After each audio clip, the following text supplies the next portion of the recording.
Aleluya.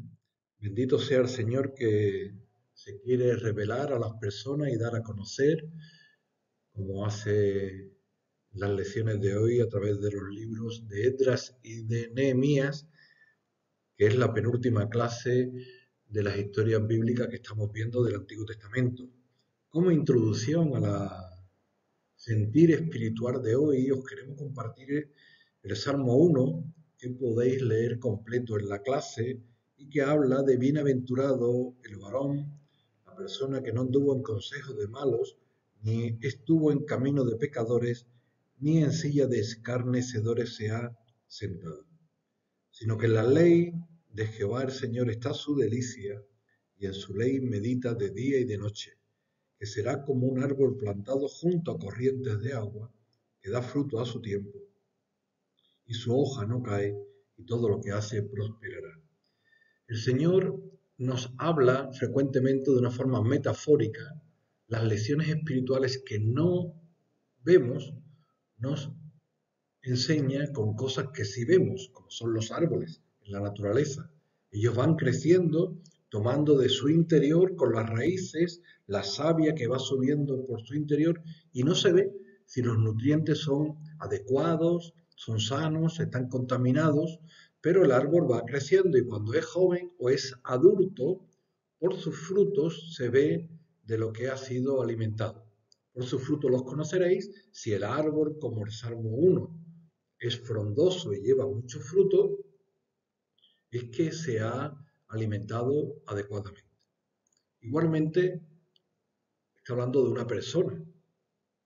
La persona en su corazón también tiene un alimento sano que hace referencia a la palabra de Dios. El alma, el espíritu de la persona necesita alimentarse de la palabra de Dios. Igual que nuestro cuerpo se alimenta de nutrientes, de alimentos, nuestra mente va creciendo cuando estudia, también nuestra fe, nuestro corazón va creciendo, va confirmándose conforme vamos meditando en la sana palabra de Dios. Para eso tenemos hoy un siervo del Señor, Esdras, que era un escriba diligente en la palabra de Dios. Dice la Escritura que él inquiría en toda la palabra de Dios y ponía en su corazón también, cita el capítulo 7, versículo 10, este Esdras había preparado su corazón para inquirir la ley de Jehová y para cumplirla, y para enseñar en Israel sus estatutos y decretos. Nos encontramos con este personaje, Esdras, que había inquirido toda la escritura. Conocía muy bien la escritura, profundizaba en el sentido etimológico, en el valor de cada una de las palabras, era escriba y la enseñaba, la aplicaba en su vida y la enseñaba al pueblo. Sabemos por datos históricos que Esdras organizó también una escuela de estudiantes, de escribas de las Sagradas Escrituras, que entre otras tareas se encargaron de ir recopilando también lo que se denomina la Septuaginta. Probablemente el Salmo 119 u otros fueron escritos por él u otros de su escuela, y lo importante para nuestra lección de hoy es que el pueblo de Dios, como venimos comentando, había iniciado la semana anterior, en la primera parte de Esdras, el regreso desde el cautiverio a Jerusalén.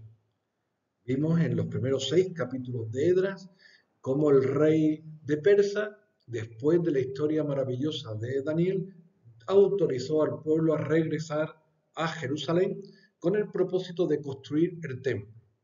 Pasado muchos años, el pueblo finalmente terminó el templo para gloria de Dios, y en Babilonia y en todo el imperio medo-persa, pues también había muchos judíos que tenían allí sus familias. De hecho, Esdras cita la escritura que estaba todavía allí en Babilonia, y él tuvo en su corazón, probablemente por escritos que le llegaron a él desde Jerusalén, de que el pueblo tenía inmadurez espiritual. El pueblo necesitaba ser enseñado por la palabra de Dios. Así que él convocó para el primer día del primer mes del año una salida desde el río Álava hasta Jerusalén. Mucha gente se unieron a él, cantores, sacerdotes, lo vamos a leer en la siguiente presentación.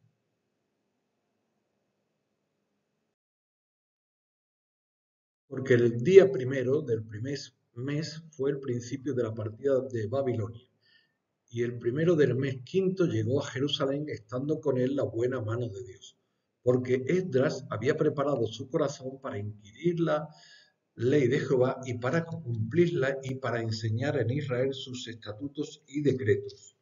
Así nos encontramos como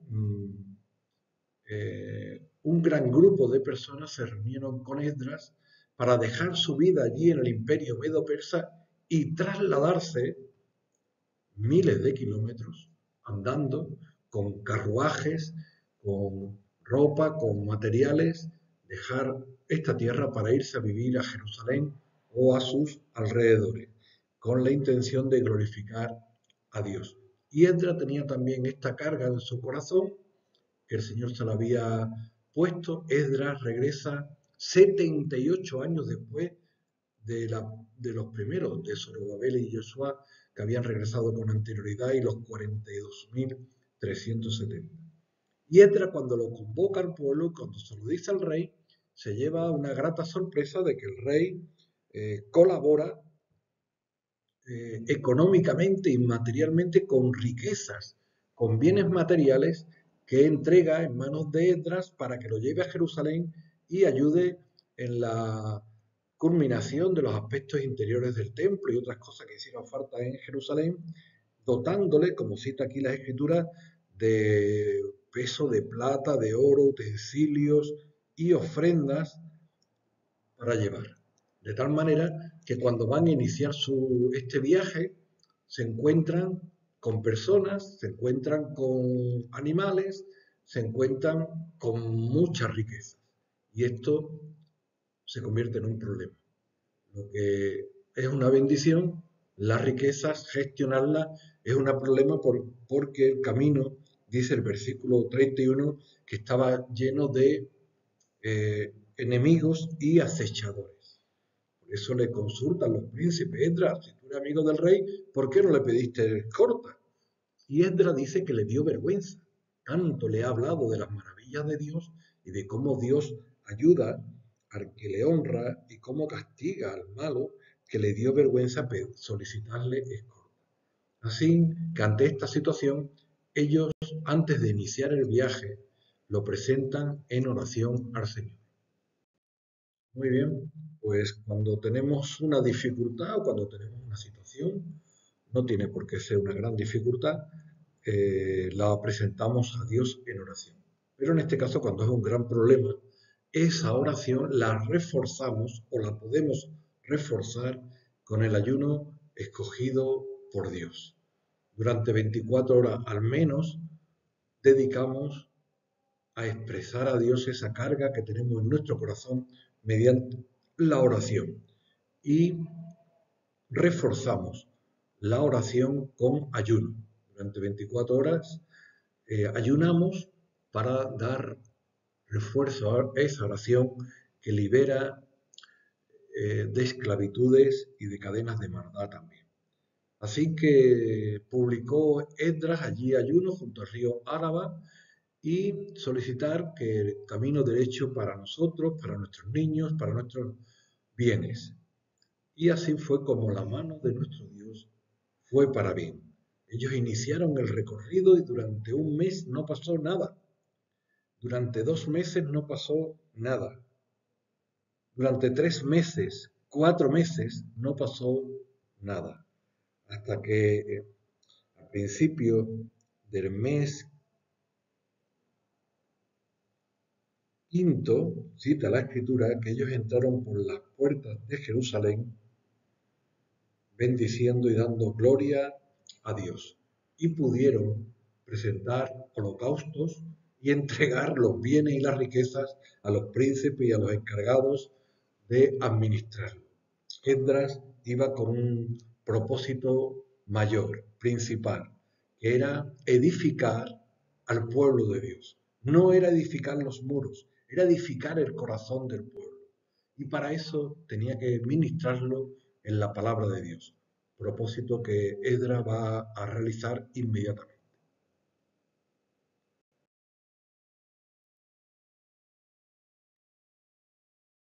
Vemos como Esdras, persona completamente acreditada por su sapiencia, por su diligencia, como hoy decíamos, buceando en la escritura, era la persona que Dios había elegido para esta preciosa tarea. Como a muchos profesores de enseñanza evangélica, Dios nos ha elegido para este empeño tan precioso que es edificar los corazones de nuestras criaturas, de nuestros niños, de nuestros jóvenes. Estamos edificando el templo glorioso de Dios, las piedras vivas de Dios. Estamos edificando cada corazón con el ministerio de la palabra. Por eso es fundamental en cada clase abrir la palabra, meditarla, bucearla, para que luego se pueda aplicar en nuestras vidas. Así fue como cita el capítulo 9 de Esdras, que él se levantó desde temprano, convocó a toda la multitud, niños, jóvenes, adultos, ancianos, estuvieron todo el día, desde por la mañana temprano hasta el mediodía, estuvieron oyendo la palabra de Dios. Ellos deseaban la palabra de Dios. Es como cuando no hay lluvia y hay sed, y cae la lluvia y hay sed de la palabra. Ellos tenían la tradición oral. La palabra era enseñada oralmente por los abuelos a los padres a los hijos, la tendrían escrita en las paredes de las casas, en las puertas, pero no tenían un escriba dirigente con toda la escritura. Ellos estaban inmaduros en la fe. No eran personas que habían crecido espiritualmente hacia la madurez. Era un pueblo que deseaba agradar a Dios y lo estaba haciendo con lo que conocía. Pero había muchas cosas de la Torá, muchas cosas de la ley que no conocía, o si las escuchaba no se les había enseñado adecuadamente y tenía una enseñanza distorsionada y una aplicación errónea. Por eso Esdras tiene que tratar al pueblo inmaduro con tacto. No se le exhorta con fuerza, con agresividad, sino con delicadeza, con ternura, procurando que el pueblo aprenda y el pueblo rectifique. El contenido de la enseñanza de Esdras no lo sabemos, pero fue largo, largo. Entendemos que en el pueblo, por los resultados, sí sabemos que el pueblo, si Esdras está explicando, por ejemplo, los 10 mandamientos, las enseñanzas principales de la Torá, Esdras puede contrastar cómo el pueblo cumplía el primero y segundo mandamiento. Claro, Esdras, le podrían decir, nuestros padres nos enseñaron que Jehová nuestro Dios es el único Dios y no tendremos otros dioses delante de nosotros como lo habían pasado a las generaciones anteriores. Ellos habían propuesto en su corazón honrar a Dios y lo estaban haciendo bien por este pueblo en este momento. Pero también les habla del segundo mandamiento y efectivamente también lo estaban cumpliendo. Dios es espíritu. Los que le adoran en espíritu y en verdad, no tienen por qué hacerse estatuas de ídolos, ni de otros dioses, ni de Dios mismo. Así era como el pueblo le honraba en medio de las alabanzas, con los instrumentos de música. El pueblo honraba a Dios y no tenía ídolos. Bien por el pueblo también en este sentido. Pero claro, hay otros muchos mandamientos. 8 más. Y el pueblo había distorsionado el sentido del resto de mandamientos. Por ejemplo, el pueblo cuando hablaba del trabajo, trabajaba durante 7 días a la semana. El pueblo tenía que cumplir el cuarto mandamiento, que 6 días trabajarás y harás toda tu obra, y el séptimo día santificarás, dedicarás a Dios, descansarás de todo. Siguiendo el ejemplo de nuestro Señor cuando creó todo en 6 días. Y el séptimo descansó. Esdras podía decirle, pero así tenemos más productividad, somos un pueblo esforzado. No podemos ser más sabios que Dios. No podemos hacer las cosas contrarias al plan de Dios. Dios sabe lo que nos conviene. Lo que nos conviene es 6 días trabajar y estudiar y un día descansar y dedicar a honrar a Dios. Y entonces si vienen a vendernos fruta, a comprar mercancía, alfombra y demás, ¿qué hacen? Pues decirle que vengan el lunes o el jueves u otro día, pero un día tenemos que descansar. El pueblo escuchó esa y otras cosas que diremos a continuación, y el pueblo hizo una cosa preciosa. El pueblo confesó llorando sus pecados y postrándose ante Dios. Hemos pecado contra nuestro Dios. El pueblo hizo pacto con Dios. Pacto es la palabra clave hoy. El pueblo se comprometió por escrito, ¿no? Diríamos, como un pacto delante de Dios a cumplir lo que estaba prometiendo. Dios ha ofrecido con nosotros un pacto. Tenemos el pacto del Nuevo Testamento, ofrecido, establecido por nuestro Señor Jesucristo.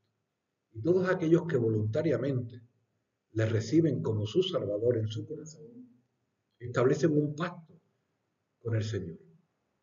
De tal manera que pueden participar del nuevo símbolo, del Nuevo Testamento, del nuevo pacto. Y antes de tomar el pan y el vino, tienen que hacer público ese pacto privado con Dios a una congregación evangélica, a una congregación, a una iglesia, donde por medio del bautismo las personas son integradas.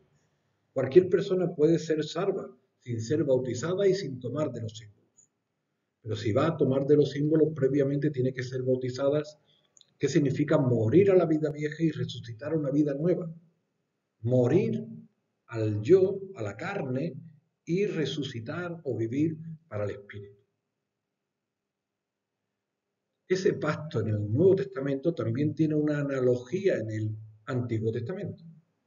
Previamente a celebrar la Pascua, una persona tenía que haber establecido un pacto con Dios. Y había personas que se convertían al pueblo de Dios de adultos. Sabemos la historia del etíope, pero sabemos por la escritura que en Jerusalén había gente de todos los países, de Grecia, de romanos, de África, de partes de Oriente, de partes de Europa. Iban a Jerusalén porque se habían convertido a Dios y entonces el pacto previo a la Pascua era la circuncisión, donde en el aparato genital del hombre se corta el pellejito del final, el prepucio, sin hacerle daño al aparato genital, obviamente. Es como en el dedo, se puede cortar la uña y no se hace daño al dedo. En el aparato genital del varón se cortaba el prepucio, la parte final del pellejito, que significaba también algo parecido a lo que es el bautismo. Separación de la carne para andar en el espíritu. No es por obra, es por gracia. No es por ley, es por gracia. No es por las obras de la carne, como iba Abraham intentando servir a Dios, sino por la fe, por la gracia del Señor en el pacto de Isaías, pacto de pura gracia. Así el pueblo se comprometió en hacer un pacto, lo cual es muy elogiable para el pueblo, porque todos pecamos, todos fallamos, pero no todos rectificamos. De hecho, las generaciones anteriores por unos ídolos entraban y por otros les salían. Pero a esta generación, cuando oyeron la voz de Dios, hicieron confesión de pecados.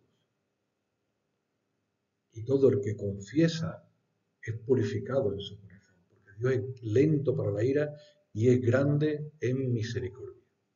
Y abogados tenemos para con el Señor, a Jesucristo el justo, que si confesamos nuestros pecados, Él es fiel y justo para perdonar nuestros pecados. Y el pueblo pidió perdón a Dios y propuso rectificar sus caminos. ¿Intuís cuántos días trabajarían a la semana siguiente? Entendemos que trabajarían 6 días. Confesaron y rectificaron. Muy bien, aunque más brevemente, también se podría tratar en otra clase, hay otro personaje que estaba en Susa, capital del imperio persa, lejísimos de lo que es Jerusalén, que se llama Nehemías. Es un personaje que es coexistente a Esdras. De hecho, ahora vamos a ver cómo los dos ministran para el Señor. Pero Nehemías estaba en Susa, sirviendo de copero al rey, y el rey observó cómo su semblante estaba triste y le consultó a Artajerjes: tú que sueles tener buen ánimo, ¿por qué se encontraba así? Y resulta que Nehemías le explica que había recibido cartas desde Jerusalén que le contaban cómo el pueblo había intentado construir los muros para tener tranquilidad respecto a los países o a los vecinos que le rodeaban, eh, árabes, eteos, moabitas, filisteos, que le molestaban. No, si se ponen muros en una casa, si se ponen muros en un centro educativo o en una finca, es para evitar a los hurtadores, a los que molestan. Ellos querían tener su privacidad para honrar a Dios. No sabemos de qué forma les molestarían, pero le incomodarían de muchas formas. Y tampoco les dejaban construir los muros. Entonces, Artajerjes dio permiso a Nehemías para que volviese o para que fuera hasta Jerusalén durante un tiempo para reconstruir o construir estos muros. Cuando llega Nehemías, les explica a los príncipes y a los ancianos del pueblo, les declara cómo la mano de mi Dios había sido buena sobre mí. Y asimismo las palabras que el rey me había dicho. Y dijeron: levantémonos y edifiquemos. Y así esforzaron sus manos para bien. Es como Nehemías compartió esa carga que tenía con el pueblo. Levantémonos y edifiquemos. Era una tarea que había que hacer a una. Y se realizó el trabajo de edificación. No sabemos por qué intentaban minar o hurtar o molestar al pueblo de Dios. Pero está claro que cuando el pueblo de Dios las cosas le iban bien, ahora se había construido el templo, se estaba edificando el corazón en el ministerio de Esdras, allí viene el enemigo, siempre va a ir a nuestro corazón. En nuestro corazón mora la perla de gran precio. Somos cristianos, tenemos un tesoro en nuestro corazón. Los piratas del Caribe, lo podemos ver en las películas o en la historia, no saqueaban a los barcos de los pescadores, porque el pescado tiene poco valor. Los barcos piratas iban a buscar los barcos que tenían tesoros. Los españoles, a los ingleses, que iban cargados de cofres, de monedas de oro, de perlas preciosas y demás. Hoy los enemigos no van a buscar los que tienen un corazón hueco o vacío, van a buscar a los que tenemos la perla de gran precio, intentándonos derribar y destruir. Por eso tenemos que levantar muros a nuestro alrededor, por eso tenemos que vestirnos de toda la armadura de Dios, como explica Efesios 6. Y sería una buena oportunidad aquí también para hablar de esa armadura que el Señor nos ha encomendado. El yelmo, la coraza, la espada, que es la palabra, la salvación, la justificación, para poder edificar nuestra vida protegida de las acechanzas y de los fuegos del maligno. Muy bien, nosotros edificábamos el muro. Obviamente los enemigos también no se quedaron quietos y conspiraron todas a una para venir a atacar a Jerusalén y hacerle daño. Y los que edificaban, con una mano trabajaban en la obra y con la otra tenían la espada. Es una ilustración muy gráfica, cómo están esforzándose en llevar las piedras, ir edificando los muros, pero cuando venían los conspiradores, los malvados, también tenían que tener la espada guardada en las vainas para sacarla, y con una edificaban y con la otra luego se defendían. Y cuando los malignos retrocedían, volvían a edificar. Así fue como todos trabajaron como un solo hombre, guiados por el gobernador Nehemías, que puso a cada uno en su misión. Todos trabajaban en equipo, todos trabajaban para levantar los muros. Aún a pesar de las maquinaciones del adversario, fue terminado pues el muro, como describe Nehemías 6, 15, 16. Aquí nos encontramos aún un muro de eso que levantó Nehemías. Aunque en el año 70 toda Jerusalén fue destruida, aún ha quedado estos muros con las puertas de la hermosa, que por cierto, cada una de las puertas de Jerusalén tiene un nombre, y cada una de las puertas de Jerusalén también tiene una enseñanza espiritual muy bonita que se pueden buscar en los comentarios bíblicos y compartir con los estudiantes de bachillerato. Incluso la enseñanza de que cuando Jesús entraba por una u otra puerta, también tenía una lección espiritual. Pero trasciende al tema de hoy, el cual vamos a rematar con las dos últimas viñetas. Y todo el pueblo respondió, amén, amén, alzando sus manos, y se humillaron y adoraron a Jehová inclinados a tierra. Bendito sea el Señor, que era un pueblo no duro de servir, sino de un corazón blando.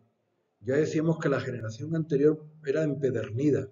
Por un oído le entraba y por otro le salía. Pero este pueblo por un oído le entraba y lo guardaba en su corazón. Ellos entendieron lo que Esdras le explicaba. Ellos le entendieron que era el pueblo de Dios. Era un pueblo que había hecho un pacto con Dios. Hemos hablado del pacto de la Pascua. Hemos hablado que previo al pacto de la Pascua estaba la circuncisión en muestra de que ellos habían establecido un pacto con Dios y tenían que vivir conforme a esa ordenanza, a esa ley que es pura, justa y santa. Cada pueblo, cada persona es libre de vivir como quiere, pero los que hemos establecido un pacto con Dios, tenemos que vivir como Dios quiere.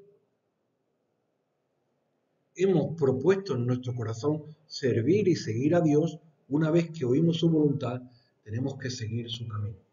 Resulta que Esdras y Nehemías explican al pueblo la letra pequeña de la ley.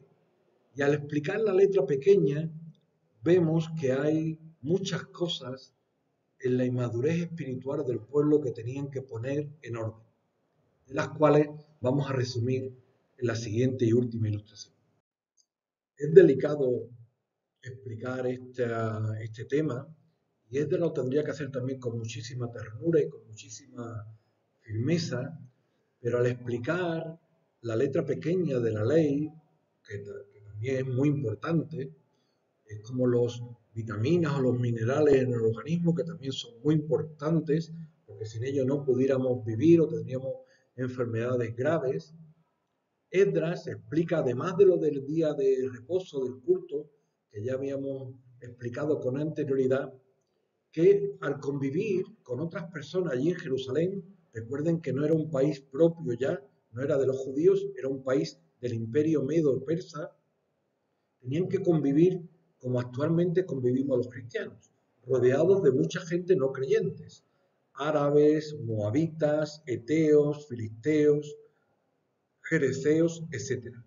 Y los demás no tienen un pacto con Dios, pero vivimos en sociedad y con ellos, bueno, pues podemos hacer cosas, indudablemente, tenemos que hacerlas. Estamos en un centro educativo rodeados de no creyentes, vivimos en una barriada rodeada de no creyentes. ¿Podemos nosotros comprar fruta en un bazar o una frutería de mercaderes árabes? Obviamente sí. ¿Podemos vender de nuestro negocio ventanas, alfombras a una persona de otro país o de otra religión? Evidentemente sí. Pero eso es una cosa, que haya una relación civil, es una cosa, y otra cosa es que haya una relación de compromiso, de pacto, con otras personas que no tienen el pacto con Dios, que son incircuncisas. Y me explico. ¿Podemos poner un negocio, una empresa, con personas que no eran creyentes? Que fueran árabes, que fueran moabitas, que fueran eteos.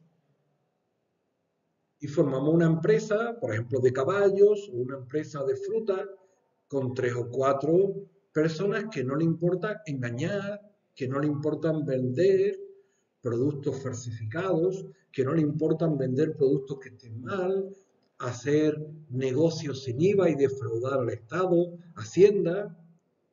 Vemos cómo al pactar alianzas con ellos, si la empresa engaña, nosotros engañamos. Si la empresa se contamina, nosotros somos parte, socios de la empresa, nos contaminamos. Indudablemente, el tema de los pactos es muy delicado. Y el principal pacto, la principal alianza que una persona hace en la vida es la del matrimonio. Es la del matrimonio. Y nuestro principal interés espiritual es ver nuestros hijos, el fruto del amor de nuestro matrimonio, encaminados en las cosas del Señor. ¿Qué ocurría si había alianzas entre circuncisos e incircuncisos? Dice que muchos de los dirigentes se habían casado con mujeres moabitas, que eran muy atractivas, pero idólatras. ¿Qué ocurre?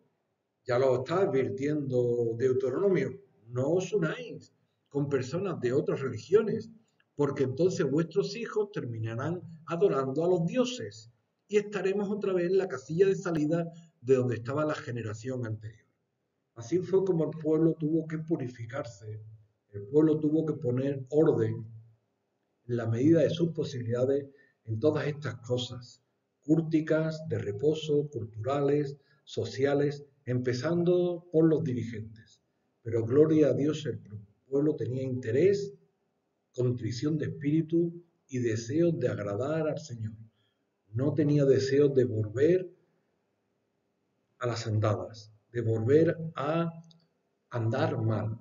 Y al entender la corrección y la exhortación de Esdras, el pueblo, como comentamos antes, confesó su pecado y puso el propósito de rectificar para no volver a caer en estas derivadas o en estos caminos perversos que iban a distorsionar y contaminar nuestro corazón. Esto fue honroso para el pueblo, esto trajo gloria a Dios, porque todos nos equivocamos, pero muy poca gente rectifica y en este caso el pueblo rectificó para gloria de Dios.